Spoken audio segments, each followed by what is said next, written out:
Thanks for joining today. This is Aurora Health Alliance's Unhoused Connections meeting, and we really just meet to connect and learn from each other about housing and homelessness work that's happening in and around Aurora. And then, Shawn, I left you for last as an introduction to let you take it away and tell us about the great work you're doing there.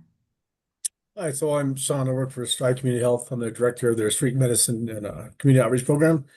And today we're just going to give a presentation on the work that's being done here at the Aurora Regional Navigation Center. For those of you guys that don't know about it, it's opened. It has soft opening in November of last year.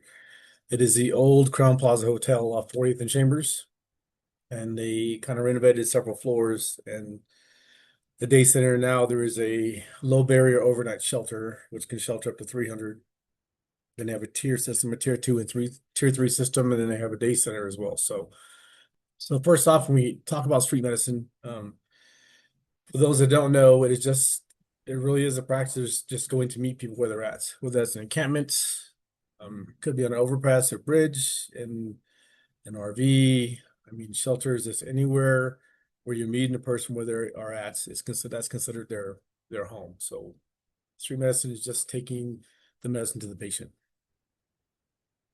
And so our particular team for Stride, as shows on the slide, we have 13 personnel. We have 8 nurse practitioners that work in our community cares. So we have 4 different community cares, and our providers that work in the community care rotate through here, the navigation center, 3 days a week. If they're here, and then when they're not here, we have access to them through a video telehealth. And then the rest of our team, we have 2 registered nurses, 2 medical assistants. We have 1 outreach specialist who acts as our she's our everything. So she does all of our outreach piece. She does our kind of resourcing. She does the Medicaid verification and enrollments, all the things, setting patients up for appointments. So she's pretty integral to our team. But we run skinny, but it works well. And we're one of the few teams that actually operate in all 5 counties. So the coalition has a team, but they kind of reserve themselves into the city county of Denver, and then aren't any other actual medical teams that are out to the other 4 counties. So we work within all 5 counties, but we work very well with most of the partners in those counties. Our clinic here at the Regional Navigation Center, we're open Monday through Friday, pretty much from 8:30-ish or so to about 3:34-ish. It just depends on the patient population that's here for the day. We have 1 triage room, and then we have 3 patient treatment rooms. 2 of them are for medical. Then we have 1 that's designated mostly for behavioral health, but can be switched into medical if we need to. But we function just like a brick and mortar clinic. They can do sutures, we can do IVs, we can do a lot of things that are done inside of our clinics can be done here at the Navigation Center. And why this kind of came into fruition in itself, it was quick when it happened. There was another entity that was going to come in here and do medical services, and then for whatever reason it didn't pan out for them. And so one of the individuals that used to work at Recovery Works worked here, and she called me and she said, "Can you come?" And when I came for initial visit before we had actually set up services here, it was the first day after the first snowstorm that happened. So they did it overnight sheltering. And when I walked in, there were 323 people that were in their day room in a day center side. And as I looked around at a couple of my teams, I must have had a look on my face because one of them looked over at me. She goes, "What's wrong?" And I go, "There are so many people in here." She goes, "I know." I go, "I don't know a single face in here." And she goes, "Well, okay." I'm like, "No, you don't understand." I'm like, we have been on the streets for 3 years. We have been in and out of almost every county that's here. I go, and I don't know anybody in here. And I just looked at it, I go, are we doing our jobs? I go, because if we were, maybe I would know a face or 2 in here. But it was a very humbling moment because even though we have so many entities doing so much work out there, it's only really scratching the surface of the people that are out there that are in need of assistance. So that was one of the big reasons we immediately just said, "Yeah, we'll do it. We're going to be here."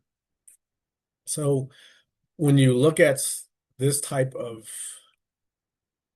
setting, this type of place, it's like a clinic, but it's different than most clinics because, as the slide says, people experience homelessness.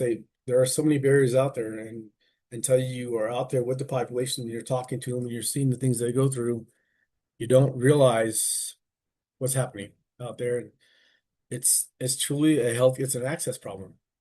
And it's access because it affects clinical outcomes, and it affects housing outcomes because if they don't have medical nine, if they have chronic needs they can't get into a position where they can get the med nine form signed, then a lot of times it delays their entry into housing. So when people can't access their routine care, it ends up being a 911 call. I mean, then we know what happens after that because 911 turns to emergency room, turns into usually an inpatient stay, and then it's cyclic. Then you get doctor's bills and all these things that happen. So there has to be a better way that we can bring access to people out there, and this is one of the ways that we're doing it. So we established a clinic here the first week of December, and our first day that we started operating here was December 8th. And since then, we've seen 1,179 people that have come through our clinic doors. And roughly 630 of those have been provider visits, which means that they have physically seen a provider on site. And this population it's so varied. So we built a medical intake form that people can voluntarily, choose to do. So we don't make them do it. We just ask them if they want to do it. And of the surveys that were conducted, there were roughly 490 of them conducted. These are the results, percentage of what was coming through here. And when you look at this, you think, wow, 60.6% have insurance or 26 have Medicaid, but coverage doesn't mean it's equal access. You may have insurance coverage, but there's no current access to a provider. There's no way that they can get medication follow-ups. There's nothing for wound care. There's no behavioral health support in there. And it makes it very difficult when you can't get access. So even though the numbers are there, and even though the numbers show people have insurance, a lot of them, once we walked through the process, didn't even realize that they actually had Medicaid coverage. They had no idea that it was even active, that they had it. So it's been very, very, very eye-opening here.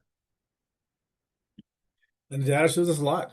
When we look at true needs, and we look at acute, chronic versus those of what we just see kind of as the urgent needs, this data shows that this population, as we all know, is already cycling through the crisis system before outpatient care is even in place.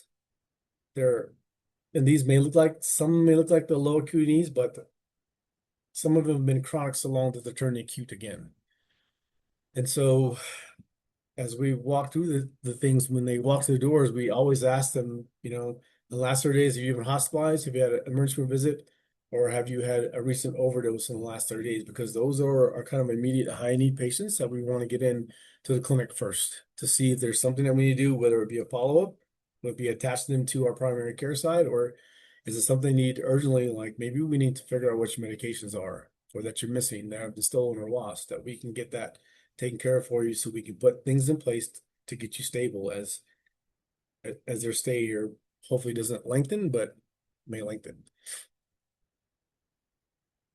And so when you have low barrier care, what that means is that there aren't a lot of attachments when it comes to low barrier. So a patient or a client can show up at the navigation center at night and pretty much get a shelter bed overnight, regardless of if they have ID, if they don't have an ID, if they, may have some alcohol in their breath, but they're able to be self-sustaining. So they're very, I don't want to say no rules, but very low rules and very, in essence, low barrier when the patient comes through here. And when we look at this slide in itself, these are some of the things that we do here, but the goal of everything is to intervene early enough to where we don't have them showing up in emergency room. We don't have to call 911. We don't have them in a position where they're going to be an inpatient somewhere because they haven't had these immediate needs filled. Um, And so this type of model that we're bringing into the navigation center is really just providing access to people where they are. So they don't have to go anywhere. They don't have to do anything. The providers are here. The care is here. We pick up their medications and bring them back here. So a lot of things that we're trying to do is how much can we serve this individual in this immediate need right here, right now, so they don't have to worry about how do I get there? Where am I going to store things? I don't want to see anybody when it comes to medicine because I don't want a bill. I don't have the money for that. So when we have something where they are, it takes away 90% of their stress, 90% of their worry, 90% of their anxiety, because a lot of things that we can do are being handled here. So when we had first got here, before we had started, City of Aurora Fire Department was averaging 15 to 16 calls here a day. And what that was going to look like if they took that same number and compiled it over a year, this particular address at 15500 East 40th Avenue was going to be the highest call volume location for the city of Aurora for 2026. Is if they kept that design, if we didn't intervene earlier, didn't do the things we needed to stop the 911 calls, this is what was going to happen. So when we opened the clinic, we took 3 months. And then we sat down with Aurora Fire again, and we said, okay, can we just review data? What does this look like? How are we doing? What are we missing? Where can we where can we go to further bridge the gap? It was coming to find out that we reduced our call volume from 15 to 16 calls a day down to 6. And the slide says a 66% reduction. And so of course we know how that is. You have less wear and tear on your emergency response vehicles, you have less, 911 clogging systems, and you have less ER utilization. So just in this slide alone, having access to healthcare in a position where people are changes the dynamic for them. So this also shows how well the model is working, not just how well we are as Stripe, but how well the model works with having healthcare in a navigation center where people are. When you cut call volumes by 60%, it's 10 fewer ambulances a day they're going to respond to this location. When we put that in dollar figures for the city and to revenue and money spent, that's pretty much $1,200 per response that's being saved by not calling 911. And if you looked at what our providers do while they're here, not that every provider visit is a deterrent from emergency room visit, but there's a high risk of that it could turn to that. So when the providers are here, when they see a patient, just like being seen in the doc's office for a patient or doc's office for a visit, it's all the same things. You can do the wound care, you can address medication issues, you can address chronic diseases, acute needs, you can address care gaps that we really don't have an opportunity to do in the field. When they're here, we can take time to sit down with the patient and really look at their care gaps, the things that they've missed, the everything from their vaccination series to, if it's, females, like, when was your last PAP? Or have you had a mammogram? Those types of things we can really take the time to look at that in a lot of places that they can't get. You're not going to get that emergency room visit because that's not what they're designed to be built for. And we can't really do it on the streets because there isn't enough time or space to sit down with the patient to do that. So here it really changes the dynamic, and it changes the entire environment and landscape of how we're bringing care to people by having an actual clinic inside an navigation center.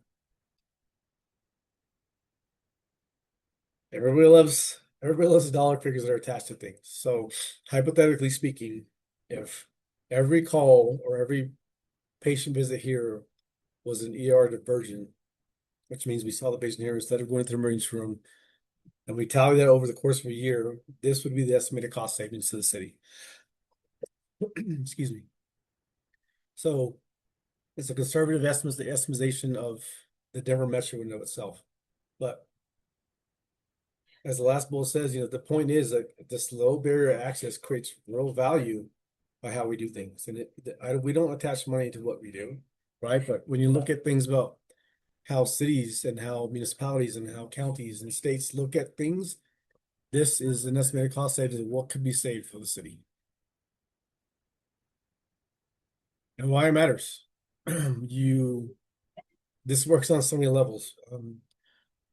a lot of things we're handling in-house, so people aren't going outside for care. We're handling things in-house here, so they're not staying on the streets, turning into something much larger or something that's very different. You know, this access to the model is not just a shelter service here. It's we're trying to do whole person care here. So it isn't just medicine that we provide here. We providing resources and access to behavioral health. We provide access to, to housing when it comes to Med 9 forms, to ADA disability forms. We look at, okay, how can we coordinate with the other staff that's here to better suit your needs so we can get you into tier 2 or tier 3, then kind of get you on your own out there. So it's a really good, it's an entry point, but it's hopefully an exit point as well for our communities. And that's all I have. You guys have any questions, please reach out or send me an email. But yeah, it's an amazing center, and it's got the potential as it grows to do some really phenomenal things here once it gets established.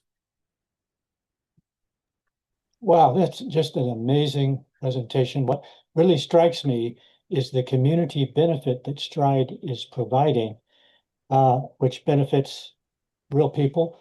It benefits hospitals. It benefits our health system, state health system. But I get the sense that this is not service and benefits that's reimbursed. It comes out of Stride's pocket. And or are there mechanisms that will help Stride keep this service? Because it's expensive. What you're talking about is expensive, but you're not getting reimbursed. How does Stride handling that?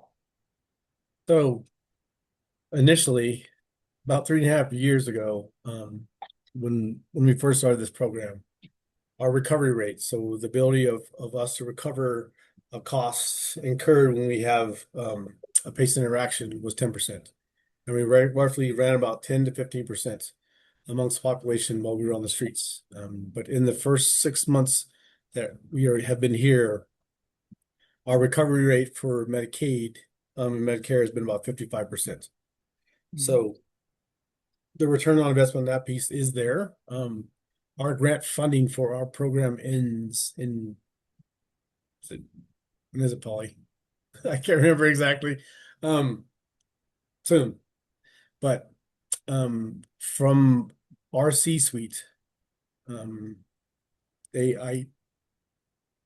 don't have enough to say about them because they defined me several months ago as a mission-driven loss, regardless of what it was. So whether we make $1, or we make $1 million, or we make nothing, or we lose 500,000 on the job that we do as a street medicine team, that is a cost that Stride is willing to make, is willing to do. Our C-suite, my CEO, my chief nursing officer, the VP of operations, they're embedded. I mean, they put trust in me 3.5 years ago to build a program, regardless of how it turned out. And they've always told me, I don't care if you fail, just fail forward.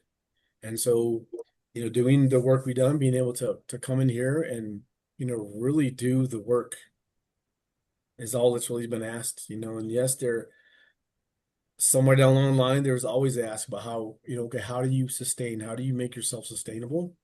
And I would say we've come to terms of where we think our sustainability is and what percentage we need to meet. And I know that we are close here now. Into doing that, I think there are some integration pieces we are hoping that are going to come that will help change that. July 1st, here at the Navigation Center, we as a Navigation Center Stride are going to open a medical respite. And so University Hospital has already contracted 2 beds with Advanced Pathways for those. And so we're working closely with this team from Advanced Pathways and from University Hospital. I work with a phenomenal group of providers that are doing some really wonderful work on the University Hospital side. We meet monthly, and we are close to actually having an Epic build inside Epic where any provider in the University Hospital system can send us a referral. So how the referral will work is, there'll be a referral. Are we going to attach this client to, Navigation Center, see Stride? Is Stride going to see this client on the street, or is this client going to stay with the University Hospital side and do some work at Comidas with, Dr. Toll's amazing team that they have there. So we are looking at really bringing together all the resources we can from outside, and making this a truly collaborative effort. But long story short, Rich, Stride's willing to go whatever distance, as you know, as it does to make sure that every patient that we see is cared for, regardless of what the cost incurs or what the date may be. When they told me that we were a mission-driven, lost, team, that they really meant it. So it's been a blessing. Great answer. Great reflection on the challenges that you face, and that what really is so admirable, you take on those challenges even though financially it could hurt, but really does help the community. Super out there. So appreciate it, Shawn. Absolutely, sir. Other questions? Polly, thanks for putting that note Yeah, in the thanks, Polly, chat. because I had no idea. You're good, as long as Megan submits a budget. Yeah, you're good through 27. Medicaid supplemental funding, which CU Medicine manages, funds the FTE for Shawn's program. They provide all of the supplies and the providers and their mobile unit, and we just supply the FTE, the dollars to cover FTE. And Polly is my go-to, in case you guys didn't know. Anytime I have a question, I'm always like, "Oh, Polly." Good to have those connections, right? Yeah. Shawn, thank you so much. That's really great to see. That my takeaway was that on-site healthcare access reduces reliance on crisis response. That was my biggest, that's such a big piece. Yeah, It's just huge. it 100% does. And when you look at models across the country that have actually integrated medical clinics inside of navigation centers or shelters, whatever, it reduces the crisis intervention, if you look nationwide, at least by 50%. Yeah. Because a lot of times that is the problem. The problem is access. So before we had gotten here, they were making 911 calls because they didn't know what to do in case someone had lice, or how do I turn on my oxygen concentrator, or I don't know how to use my walker. So what do I do? And by bringing medical service to them where they can just walk in, like, hey, I don't know how to do this. You're like, okay, that's great. Let's do some education, and then as those things kind of evolve and you start building trust and rapport, people do start coming forward. Like, hey, actually, I do have a problem. Or, hey, actually, you know what? I do have seizures, but I haven't told anyone because I'm afraid I may lose my spot in here or whatever the case may be. But what can I do? And then as you really build the trust and rapport of people, because it's rapport you build. And I will say another great thing about here, I think outside of that beats even medicine, anything that I could ever do for anyone medically, whether any type of treatment, is being able just to sit down with them and talk just like this. Mhm. Because when you rebuild that, when you can actually rebuild a human interaction, because we've lost it. We've lost it since COVID. Everybody's an algorithm. Right? You go to the doc's office, like, chest pain, I got an algorithm for you. Migraines, got an algorithm for you. But when you talk true human needs about being a human, there's no algorithm for that. The only way you're ever going to get by that is like, and sit down. Let's sit down. And when we assess differently. It isn't, we don't have a checklist like, okay, tell me how long you've been homeless. Like, when's the last time you ate? It's none of those. We just sit down and tell me your story. Tell me, tell me how this got to be. And as you listen, you're already assessing, because they're telling you like, oh man, 4 years ago, check. I used to be an accountant, check. And I lost my job, check. And I've been on the streets, I was in a car first, check, then I went to a tent, check. Now I'm just on the street. All these things happen, and you're like, got it, got it, got it. And so you're not constantly looking at a piece of paper and checking. You're not doing this. You're right here. You're like, you have my undivided, full, like, human attention. And Yeah. that is the best treatment that I think I could ever give anybody, is like just being present in the moment. Thank you. And I just want just give a side note. I've seen you in action doing that at the Change the Trend resource days over at the church there off Broadway, and the work you Oh, do. of course. Yeah. Helping folks, yeah. So thanks for the work you do. Lynette, I see your hand up. Yeah, hi, Shawn. I'm wondering if you already have a hospice partner for folks that need those services. No.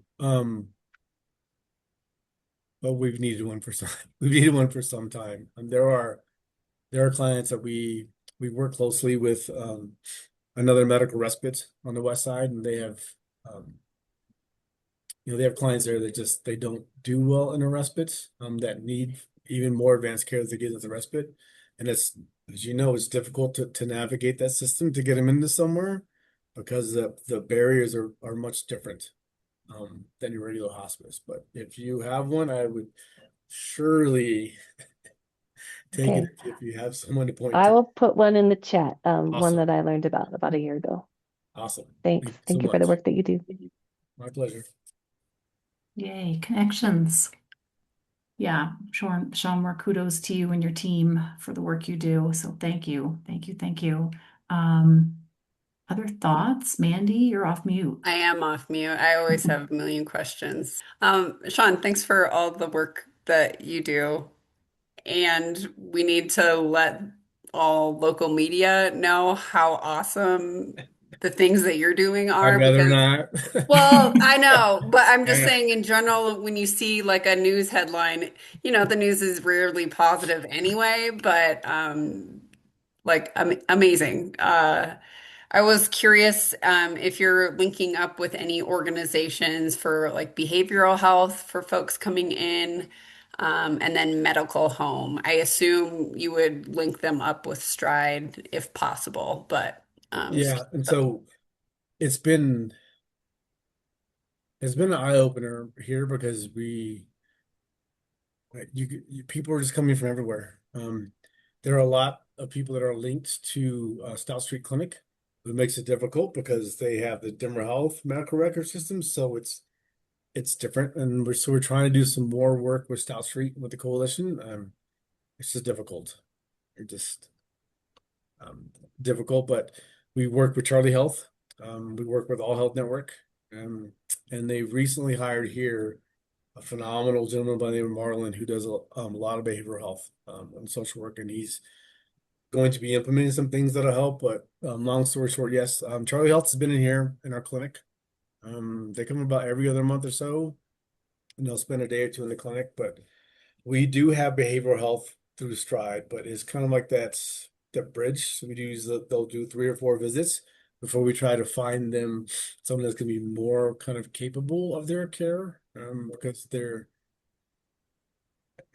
mental health just here in general, not just Aurora in the state, but like here specifically, I would say about 92% of the people that come to doors have some type of behavioral health or mental health need. And it's a real challenge. It's hard to bring care, that type of care, because that is that one-on-one. That is that I have to be able to build trust. I have to be able to, to see you and do the things. And so we are working and we're working diligently to try to figure out the best way to do that. So we're going to start having a behavioral health provider here from Stride that'll come and kind of try and do some interim things. And starting Monday, the navigation center staff and myself are going to start conducting intakes as people come in, so we can hopefully capture them early and say, I want to get your needs. I want to get your needs met before you kind of get lost in the system here, because once they come to the doors and they get attached to a case manager, sometimes not, and sometimes they're here, but they're not here. So they'll come in and they'll check in and they'll stay overnight, then they're gone in the morning. You don't catch them, they don't come back until it's time to come back in and revolve for the overnight shelter again. So we're really trying to work to get people early, to let them know that, just because I get it that housing is important, and you find stability and you find safety in places like this because you have the ability to, and I can go outside here and I can actually close my eyes and I can take a nap. And I know that if I wake up, my things will still be there. I won't be assaulted. All things that may not happen here, that may happen on the outside. So if we can try to get them as they come in here, hopefully that'll change the dynamic. But yes, we have probably 3 or 4 different mental health providers that come in. We're just trying to figure out the best fit for here. Yeah, totally. I know the Aurora Mental Health and Recovery has, it looks different than it used to. Yeah. So I wonder if there's an opportunity there. We're happy to bring folks together on a I new think program. I think anyone that's has the ability to do that. I mean, even if they just wanted to come for a day, Yeah. if we can get them when we reached out to little sidebar, we reached out to it's called the Street Dog Coalition, and they're out of up north, out of Fort Collins, and they're going to bring their entire vet team here to do vaccinations and give vouchers for like spray and neutering, and they have ultrasound, they have, I mean, all the things, and so they're going to come probably within the next month, and hopefully take care of animals while they're here. Because that's a big part of the unhoused is like that's the safety net is an animal, so that's part of their whole person care are those types of things. And what's been really great about the navigation center is like they are so willing to just do. And I was like, hey, we can have the opportunity to maybe bring the street veterinarian team in. They're like, okay, well, tell us when. I go, that easy? Okay, great. Let's do that. And there are times we're just like, well, maybe we should try it. I'm like, okay, well, let's just try it. And so they're willing to do whatever it takes to try and to bridge every gap that we can for people that are here. It's That's important. great. That's great to hear. And all the animal lovers go, oh, we all melted a little bit. Mandy, I'm glad you brought up Aurora Mental Health. They do have maybe what might be called a low barrier access at their pavilion there at Potomac in Mississippi.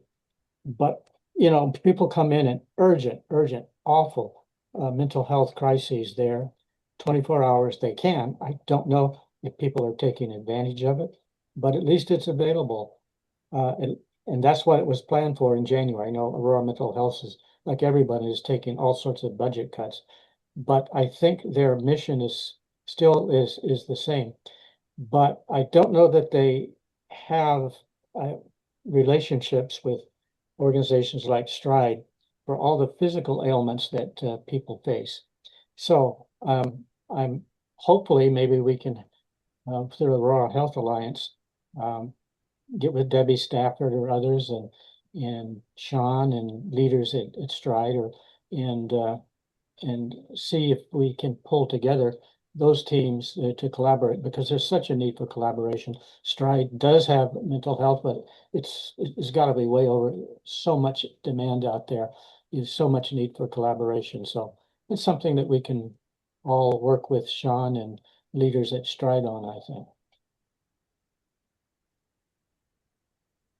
Awesome. Thank you.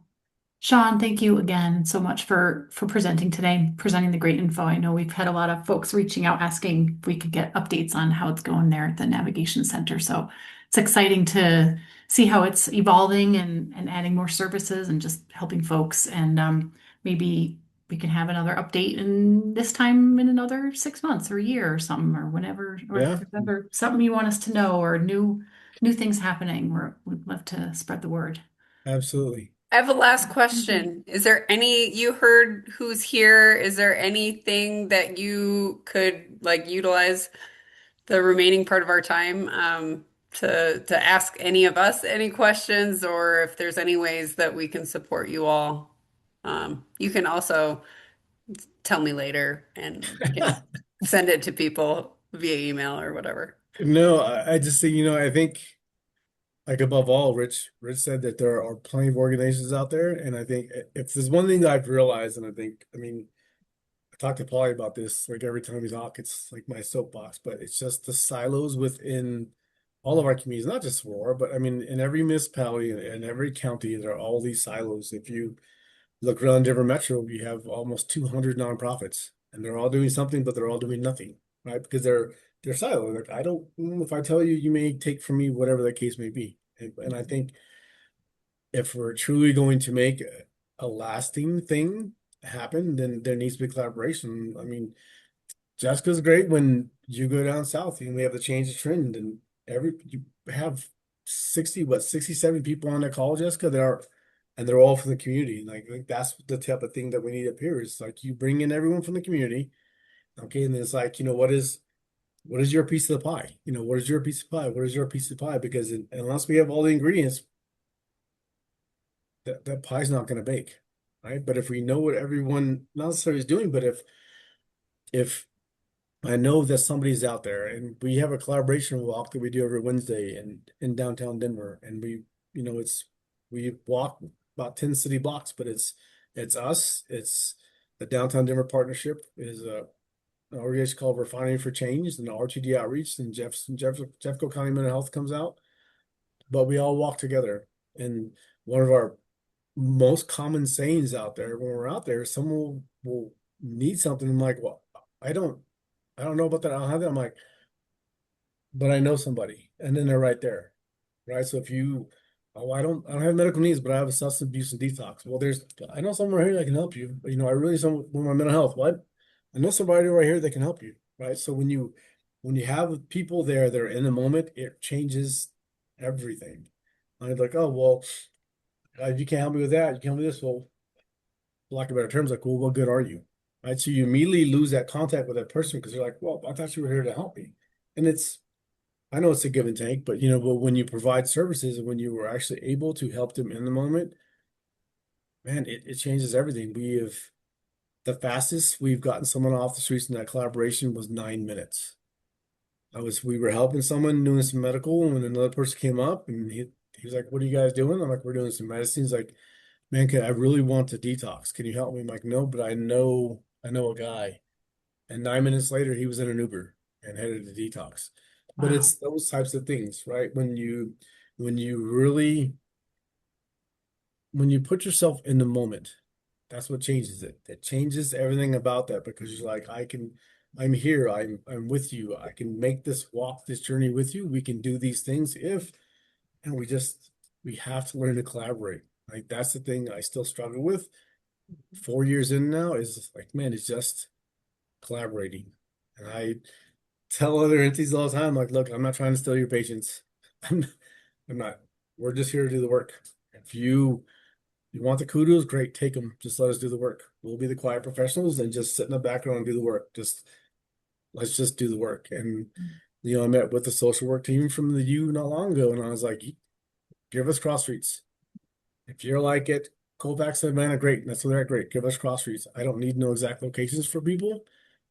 You tell us where you're at or your trouble spots, and we'll go to them. And I think that's the important piece is just the willingness to collaborate and willingness to reach out to and be like, I don't know, but I do know somebody. And just like Lynette, thank you, Lynette, because now I'm like, great, I know some people that may need some hospice. But that's the thing is like you get on calls like this and you educate one another about things, and next thing you're like, wow, I didn't know that resource was out here. It's it's funny that we're 4 years into this and we still run into people on the streets like, well, we had no idea you guys were doing this. Like 4 years we've been doing this and we've seen you every week. Like State Patrol yesterday was like, wow, how long you guys have been out here? We're like 4 years. And they're like, oh, I'm like, we see you guys here Wednesday parked on Capitol Lawn, but all right, whatever. But that's the type of thing is that repetitive nature and just being out there with the populace Yeah. changes things. Well, thank you. Just love to see the impact of the work that's being done. It's just awesome. Just direct person to person, human to human work. So thank Yep. you. Absolutely. Thank you. All right. Thanks all for being here and for the work you do. And hope you stay well and have a great summer. Thank you.